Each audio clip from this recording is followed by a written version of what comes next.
పిల్లలంటే తల్లిదండ్రులకు చాలా ప్రేమ ఉంటుంది, ప్రాణపదంగా చూసుకుంటారు కూడా. అయితే తన కొడుక్కి వచ్చిన అరుదైన వ్యాధి ఆ తండ్రిని షాక్కి గురిచేసింది. అదే సమయంలో పట్టుదల పెంచింది. ఆ పట్టుదల కారణంగానే తన కుమారుణ్ణి చికిత్స కోసం విదేశాలకు తీసుకెళ్లాలని అనుకున్నారు. కానీ ఆ కుమారుడికి నార్మల్ ఫ్లైట్ జర్నీ కూడా పడదు. దీంతో ఆ తండ్రి 72 రోజుల పాటు ప్రయాణించి మరో దేశానికి చేరాడు. 1000 కిలోమీటర్లు ప్రయాణించాడు. తన కుమారుడికి భవిష్యత్తులో ఏ లోటు రాకూడదని అనుకుని కొడుకు కోసం బాగా సంపాదించాడు. రాత్రిళ్లు నిద్రపోకుండా ఆ కుమారుణ్ణి కంటికి రెప్పలా కాపాడుకున్నాడు. తన కుమారుణ్ణి తనలా చూసుకునేవారు ఎవరైనా ఉంటే పెళ్లి చేయాలని భావించాడు. తన సర్కిల్లోనే ఓ అమ్మాయి అందుకు ముందుకొచ్చింది. దీంతో ఆ తండ్రి తన కుమారుడి వివాహాన్ని మరో దేశంలో ఘనంగా చేయించాడు. కుమారుడి పెళ్ళయ్యాక కింద కూర్చుని ఆ తండ్రి ఏడ్చాడు. ఇదంతా ఎవరి గురించో కాదు, నటుడు నెపోలియన్ గురించే. ఇటీవలే ఆయన కుమారుడికి జపాన్లో పెళ్లి చేశారు. కుమారుడి కోసం ఆయన చేసిన పోరాటం ముందు ఏ సినిమా కూడా సరిపోదు. అసలు నెపోలియన్ చేసిన పోరాటం ఏంటి, ఎంతో మందికి స్ఫూర్తిగా ఎలా నిలిచారు, ఆయన పడిన కష్టం ఏంటి అనే అంశాలతో పాటు మరికొన్ని సంఘటనలను ఈ వీడియోలో తెలుసుకుందాం. ప్రేక్షకులకు నెపోలియన్ గా పరిచయమైనప్పటికీ నెపోలియన్ అసలు పేరు కుమరేషన్ దురైస్వామి. 1963 డిసెంబర్ 2న తమిళనాడులోని తిరుచిలో మధ్యతరగతి రైతు కుటుంబంలో పుట్టారు. తల్లిదండ్రులు సరస్వతి దురైస్వామి. సరస్వతి దురైస్వామిలకు మొత్తం 6 సంతానం కాగా 5వ వారు నెపోలియన్. దురైస్వామి గారు ఆ ప్రాంతంలో రైతు నాయకుడిగా పేరు తెచ్చుకున్నారు. ఆ టైంలో ఆ ప్రాంతంలో భూముల ఆక్రమణలు విపరీతంగా ఉండేవి. వారికి ఎదురొడ్డి ప్రాణాలకు తెగించి ఆ ప్రాంతంలోని రైతులు తమ భూములను కాపాడుకునే బృందానికి నాయకత్వం వహించారు దురైస్వామి. ఆ పోరాటాలను చూసిన నెపోలియన్ కూడా చిన్నతనం నుండి సమస్యలు వస్తే ఎదుర్కొని పోరాడాలని నిర్ణయించుకున్నారు. ఆ నిర్ణయమే నెపోలియన్ జీవితాన్ని మార్చిందని చెప్పవచ్చు. అదే సమయంలో దురైస్వామి ఆధ్యాత్మికవేత్త కూడా. హిందూ మత సంప్రదాయాలకు ప్రాధాన్యం ఇచ్చే వ్యక్తిగా పేరుంది. ఆ విధానాన్ని కూడా కొనసాగించారు నెపోలియన్. తిరుచిలోనే చదివిన నెపోలియన్ బాస్కెట్ బాల్ ప్లేయర్ కూడా. అంతేకాకుండా అప్పట్లో సైక్లింగ్ లో పలు టోర్నీల్లో విజేతగా నిలిచారు. రూరల్ స్పోర్ట్స్ లో నైపుణ్యం సాధించారు. స్కూల్లో, కాలేజ్లో క్లాస్ లీడర్ కావాలంటే పోటీ పడే బదులు అందరినీ ఒప్పించి ఏకగ్రీవంగా ఎన్నికయ్యేవారు. తిరుచిలోని సెయింట్ జోసెఫ్ కాలేజ్ లో గ్రాడ్యుయేషన్ చదువుతున్న రోజుల్లో విద్యార్థి నాయకుడిగా ఎదిగారు. యూనివర్సిటీ బాస్కెట్ బాల్ ఛాంపియన్ కూడా. ఆయన స్పోర్ట్స్ వైపు వెళ్లాలని భావించారు. కానీ ఆ సమయంలోనే తమిళనాడులో రాజకీయాల్లో పెను మార్పులు వచ్చాయి. డిఎంకే పార్టీలో తనకి మామ వరుస అయ్యే కేఎన్ నెహ్రూ కీలకంగా ఉండేవారు. ఆయన పలుమార్లు తిరుచి నుండి ఎమ్మెల్యేగా గెలవడంతో పాటు మంత్రిగా చేశారు. నెపోలియన్లోని చలాకితనం, మాట తీరును చూసిన ఆయన నెపోలియన్ని రాజకీయాల్లోకి రావాలని కోరారు. అయితే అప్పుడే రాజకీయాల్లోకి రావడం ఇష్టం లేక సైలెంట్ గా ఉన్నారు నెపోలియన్. ఇక కాలేజ్ ఫ్రెండ్స్ మాత్రం సినిమాల్లో హీరోగా ట్రై చేయాలని చెప్పేవారు. వాటిని పెద్దగా పట్టించుకోలేదు నెపోలియన్. తండ్రికి తోడుగా వ్యవసాయ పనులు చేసేవారు. ఆ తరువాతి కాలంలో తన బంధువైన కేఎన్ నెహ్రూ గారి పిలుపుతో ఆయన వద్ద సహాయకుడిగా చేరారు. అప్పట్లో ఆయన తమిళనాడులో సంక్షేమ శాఖల మంత్రిగా ఉన్నారు. తన మామకు సహాయకుడిగా ఉంటుండగానే తమిళంలో ఓ సినిమా వచ్చింది. అదే ఉదయం సినిమా. తెలుగులో శివ సినిమాను తమిళంలో ఉదయం పేరుతో రిలీజ్ చేశారు. ఆ సినిమా చూసిన నెపోలియన్ ఆ సినిమాలో నాగార్జున యాక్టింగ్ నచ్చి 15 సార్లు చూశారు. అప్పుడే తాను కూడా సినిమాల్లోకి వెళ్లాలని అనుకున్నారు. మంచి హైట్, పర్సనాలిటీ ఉండడంతో హీరో అవ్వాలని అనుకున్న నెపోలియన్ పలువురు డైరెక్టర్లను కలిసి తన ప్రొఫైల్ ఇచ్చారు. అప్పటికే రాజకీయంగా తనకు కొంత పలుకుబడి ఉన్నా ఆ విషయాన్ని ఎక్కడా చెప్పేవారు కాదు. తనకు తానుగా తన టాలెంట్ తో మాత్రమే ఛాన్సులు రాబట్టుకోవాలని అనుకునేవారు. కానీ అప్పటికి నెపోలియన్ వయసు 22 ఏళ్లు. దీంతో చాలా మంది డైరెక్టర్లు నెపోలియన్ ని పట్టించుకోలేదు. కొన్ని రోజుల తర్వాత ఓ డైరెక్టర్ నెపోలియన్ తో మాట్లాడుతూ, నువ్వు హీరో కంటే విలన్ పాత్రకి సరిపోతావు, అందుకు నా దగ్గర కొన్ని సినిమాలున్నాయి, నిన్ను రికమెండ్ చేస్తాను అన్నారట. ఆ తర్వాత భారతీరాజా గారిని కలిశారు. ఆయన నెపోలియన్ మాట తీరును చూసి పలు పరీక్షలు పెట్టారు. వాటిని ఓర్పుతో తట్టుకున్న నెపోలియన్ గారిని పిలిపించిన భారతీరాజా గారు, ఈ తరం నటుల్లో ఇంత ఓర్పును చూడలేదు. నువ్వు నటుడిగా ఎంత పేరు తెచ్చుకుంటావో అంతకంటే ఎక్కువగా మంచి వ్యక్తిగా పేరు తెచ్చుకుంటావు అని చెప్పారట. అలా భారతీరాజా గారి మూవీ పుదునెల్లు పుదునాతు సినిమాలో శంకరలింగం పాత్రలు నటించారు. గ్రామీణ ప్రాంత వాతావరణం నేపథ్యంగా వచ్చిన ఈ సినిమా హిట్ అయింది. 1991లో వచ్చిన ఈ సినిమాతోనే నటి సుకన్య కూడా పరిచయమయ్యారు. అలా తన మొదటి సినిమాలో నెగిటివ్ పాత్రలో నటించిన మంచి పేరు తెచ్చుకున్నారు నెపోలియన్. ఆ సినిమాలోనే తన పేరును నెపోలియన్ గా పరిచయం చేసుకున్నారు. అరాచకత్వాన్ని అంచివేసిన ప్రముఖుల్లో ఒకరైన నెపోలియన్ పేరు నచ్చి ఆ పేరు పెట్టుకున్నారు. ఆ సినిమా తరువాత వరుసగా ఛాన్సులు వచ్చాయి. తమిళ, మలయాళంలో ఏటా 10-12 సినిమాల్లో నటించేవారు. 1991 నుండి 2001 వరకు సినిమాలతో బిజీ అయ్యారు. తెలుగులో హలో బ్రదర్ సినిమాలో విలన్ గా నటించడంతో పాటు కుంతి పుత్రుడు, గాంధీవం, రౌడీ బ్రదర్స్, సలీం, రాయలసీమ రామన్న చౌదరి సినిమాలోనూ నటించారు. 2008 వరకు అటు రాజకీయాల్లో ఇటు సినిమాల్లో ఉన్నారు. 2008లో సినిమాలకు విరామం ఇచ్చారు. మళ్లీ 2016లో రీ ఎంట్రీ ఇచ్చారు. అంతేకాకుండా 2019లో హాలీవుడ్ మూవీస్ లోనూ నటించారు. Dawn of the Nine Rooks, Christmas Coupon సినిమాల్లో నటించి హాలీవుడ్ లో నటించిన తొలి నటుడిగా పేరు తెచ్చుకున్నారు. తన కెరీర్ లో 100కు పైగా సినిమాలో నటించిన నెపోలియన్ గాయకుడిగా కూడా 3 ఆల్బమ్లను రిలీజ్ చేశారు. పలు అవార్డులు సాధించారు. ఎన్ని సినిమాల్లో నటించినా, ఎంత స్టార్డమ్ వచ్చినా అందరికీ ఆప్తుడిగా మారారు. ఇక 2001లో ప్రత్యక్ష రాజకీయాల్లోకి వచ్చిన నెపోలియన్ ఆ తరువాత సినిమాలు తగ్గించి రాజకీయాల్లో బిజీ అయ్యారు. 2001లో తమిళనాడులోని విల్లివాకం అసెంబ్లీ సెగ్మెంట్ నుండి డిఎంకే పార్టీ తరఫున పోటీ చేసి గెలిచారు. 2006 ఎన్నికల్లో ఓడిపోయారు. ఆ తరువాత 2009లో పెరంబదూర్ లోక్సభ నుండి పోటీ చేసి గెలిచారు. కేంద్ర సామాజిక న్యాయ శాఖ మంత్రిగా చేశారు. అయితే తన ముక్కుసూటితత్వం, పేదల పక్షాన నిలబడ్డం, పార్టీలో జరిగే అక్రమాలను ప్రశ్నించిన నేపథ్యంలో 2014లో డిఎంకే పార్టీ నెపోలియన్ ను పార్టీ నుండి బహిష్కరించింది. అంతేకాకుండా స్టాలిన్ వ్యతిరేక వర్గమైన అలగిరి వర్గానికి నెపోలియన్ మద్దతిచ్చారన్న పేరు కూడా వచ్చింది. ఆ తర్వాత నెపోలియన్ బీజేపీలో చేరారు. 2015లో తమిళనాడు బీజేపీ అధ్యక్షుడయ్యారు. కొన్నాళ్లు రాజకీయాల్లో యాక్టివ్ గానే ఉన్నా తరువాత రాజకీయాలకు దూరమయ్యారు. ప్రస్తుతం అమెరికాలోనే ఉంటున్నారు. ఆయన అమెరికా ఎందుకు వెళ్లిపోయారు, కుటుంబ నేపథ్యం ఏంటి అనే విషయానికి వస్తే, నెపోలియన్ కి 2000వ సంవత్సరంలో వసుంధరతో వివాహమైంది. వీరికి 2 కుమారులు. పెద్ద కుమారుడు పేరు ధనుష్, రెండో కుమారుడు పేరు గునాల్. పెళ్లయ్యే నాటికే నెపోలియన్ పలు కంపెనీలను పెట్టి సక్సెస్ అయ్యారు. ఆయన స్థాపించిన Duraiswamy IT, Jeevan IT technology కంపెనీలకు అప్పట్లోనే అమెరికా, కెనడా తదితర దేశాల కంపెనీల నుండి కాంట్రాక్టులు వచ్చేవి. అయితే పెద్ద కుమారుడు ధనుష్ పుట్టాక అతిపెద్ద సవాల్ను ఎదుర్కొన్నారు నెపోలియన్. ధనుష్ కి చిన్నతనంలోనే మస్కులర్ డిస్ట్రోఫీ ఉందని బయటపడింది. అంటే కండరాలు క్రమేణా బలహీనంగా మారే అరుదైన వ్యాధి అని తేలింది. తమిళనాడుతో పాటు దేశంలోని పలువురు డాక్టర్లకు చూపించారు.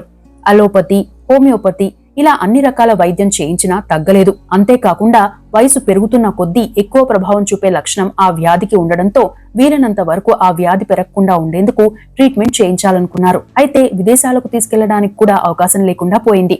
అందుకు కారణం ఏంటంటే, నార్మల్ ఫ్లైట్ లో ఎక్కిస్తే అంత ఎత్తులో ఫ్లైట్ ఉన్న సమయంలో ధనుష్ కి ఊపిరి అందదు. అంతేకాకుండా అంతసేపు జర్నీ కూడా మంచిది కాదని డాక్టర్స్ చెప్పారు. ఇక రెండో కుమారుడు కూడా చిన్నవాడు కావడంతో ఇండియాలోనే ట్రీట్మెంట్ చేయించారు. తాను రాజకీయాల్లో ఎంత బిజీగా ఉన్నా ఇంటికి వచ్చి రాత్రంతా తన పెద్ద కొడుకుతోనే ఉండేవారు. కుర్చీలోనే నిద్రపోయేవారట. కొన్నిసార్లు ఎక్కువగా స్ట్రెయిన్ అయి నెపోలియన్ హెల్త్ కూడా దెబ్బతింది. అయినప్పటికీ నా వల్లే నా కొడుకు ధనుష్ భూమిపైకి వచ్చాడు. వాడు ఎలా పుట్టినా నా కంఠంలో ప్రాణం ఉన్నంత వరకు ఏ ప్రాబ్లం రానివ్వను అని చెప్పేవారట. అదే సమయంలో అక్రమ సంపాదన, సెటిల్మెంట్లకు దూరంగా ఉండేవారు. ఏ పరిస్థితిలోనూ ధర్మం తప్పేవారు కాదని చెబుతారు. తాను న్యాయపరంగా మాత్రమే సంపాదిస్తానని చెప్పడమే కాదు, ఏటా అడ్వాన్స్ ట్యాక్స్ కూడా 90% కట్టేసేవారట. అలా ఓవైపు తన కంపెనీని విస్తరిస్తూ బాగా సంపాదించారు. తాను తన కష్టంతో సంపాదించింది మాత్రమే తనకు మిగులుతుందని నమ్మిన నెపోలియన్ ఇంకా ఎక్కువ సంపాదించే అవకాశం ఉన్నా కొంతవరకే పరిమితమయ్యారు. ఆయన కంపెనీల్లో 1000 మంది ఎంప్లాయీస్ ఉన్నారు. ఇక 2008 తర్వాత సినిమాలకు బ్రేక్ ఇచ్చారు. 2015 తర్వాత రాజకీయాలకు దూరమయ్యారు. అప్పటికే చిన్న కుమారుడు కూడా పెద్దవాడయ్యాడు. దీంతో కంపెనీకి సంబంధించిన బాధ్యతలను తన చిన్న కుమారుడికి, ఇతర పార్ట్నర్స్ కి అప్పజెప్పి పెద్ద కుమారుడి ట్రీట్మెంట్ కి బయలుదేరారు నెపోలియన్. ధనుష్ కి వ్యాధి పెరగకుండా ఉండాలంటే నిత్యం ట్రీట్మెంట్ అవసరం. అంతేకాకుండా వాతావరణం కూడా బాగుండాలి అని చెప్పారట డాక్టర్స్.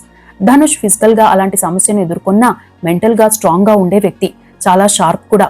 దీంతో కుమారుడి కోరిక మేరకు అమెరికా వెళ్దామని డిసైడ్ అయ్యారు. అయితే అంతసేపు ఫ్లైట్ జర్నీ చేసే అవకాశం లేదు.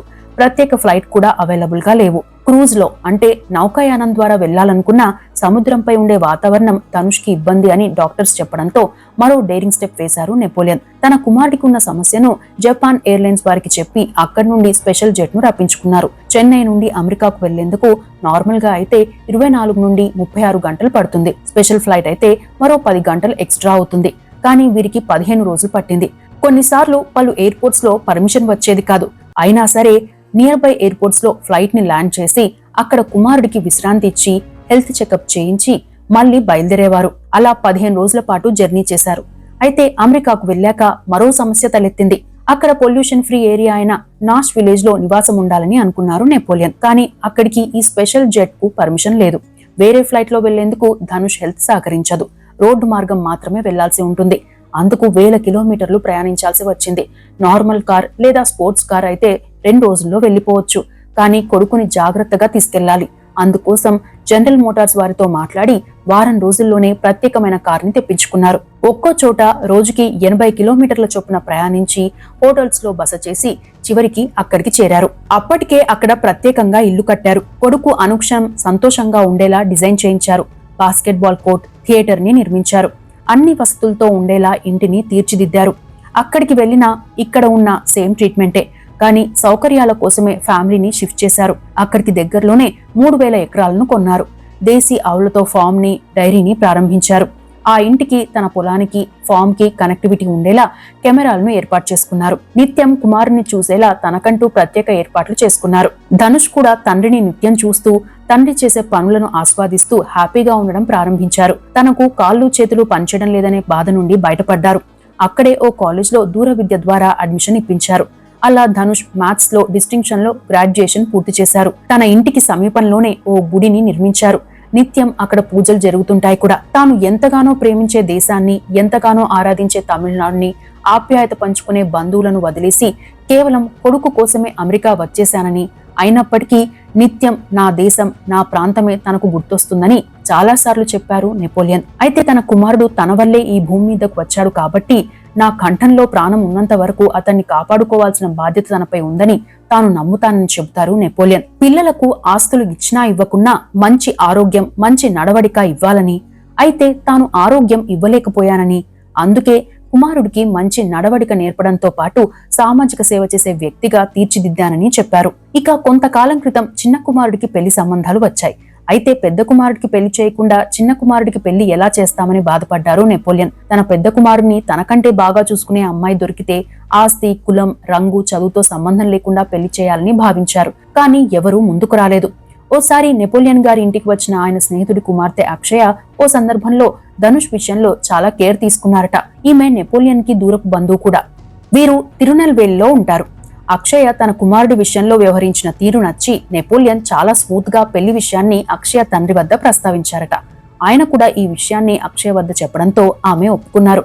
దీంతో నెపోలియన్ గారు ఆమెతో మాట్లాడుతూ, నిన్ను కోడలిగా కంటే కూడా కుమార్తెగా భావించి నా ఇంటికి రమ్మంటున్నాను. నువ్వు నా పెద్ద కుమార్తెగా ఇంటికి వస్తే సంతోషిస్తాను అని చెప్పారట. ఆమె ఒప్పుకోవడంతో పెళ్లి సెట్ అయింది. అయితే బంధుమిత్రుల్లో చాలా మంది ఆ అమ్మాయి ఆస్తి కోసమే ఆ అబ్బాయిని పెళ్లి చేసుకుంటుందని కామెంట్స్ చేశారు. దీనిపై స్పందించిన నెపోలియన్, ఆస్తి కోసమైతే చాలా మంది ఉన్నారు, కానీ నా కుమారుణ్ణి నా తరువాత చాలా జాగ్రత్తగా చూసే వ్యక్తిత్వం ఆమెకు మాత్రమే ఉంది. కళ్ళతో కాదు, మనసుతో ఆలోచిస్తే మీకే ఆ సమాధానం దొరుకుతుంది. ఒకవేళ సమాధానం దొరక్కపోతే సమాధానం లేని ప్రశ్నలు వేయవద్దు అని చెప్పారట. వీరి పెళ్లి ముందుగా మలేషియాలో చేయాలని అనుకున్నారు. అయితే అక్కడ కూడా ధనుష్ కంఫర్ట్ గా ఉండలేని పరిస్థితి. దీంతో మళ్లీ జపాన్ లోని ఓ ఈవెంట్ ఆర్గనైజర్స్ ని సంప్రదిస్తే వారు ధనుష్ హెల్త్ కండిషన్ ని బట్టి జపాన్ లోనే మ్యారేజ్ ఏర్పాటు చేశారు. వీరి పెళ్లికి శరత్ కుమార్, కార్తిక్, శివకార్తికేయన్ సహా చాలా మంది వెళ్లారు. ఎంతో మంది వీడియోల ద్వారా శుభాకాంక్షలు చెప్పారు. ఆ పెళ్లిలో తన భార్య వసుంధర ఆనందంతో కనిపిస్తే నెపోలియన్ మాత్రం ఆనంద బాష్పాలతో కనిపించారు. హిందూ సంప్రదాయం ప్రకారం వధువు మెడలో తాళి కట్టాల్సి ఉంటుంది. అయితే ధనుష్ చేతులు సహకరించలేదు. దీంతో తల్లి వసుంధర తన కుమారుడి చేతులకు సహాయం చేసి తాళి కట్టించారు. ఈ దృశ్యం చూసిన నెపోలియన్ కు కన్నీరు ఆగలేదు.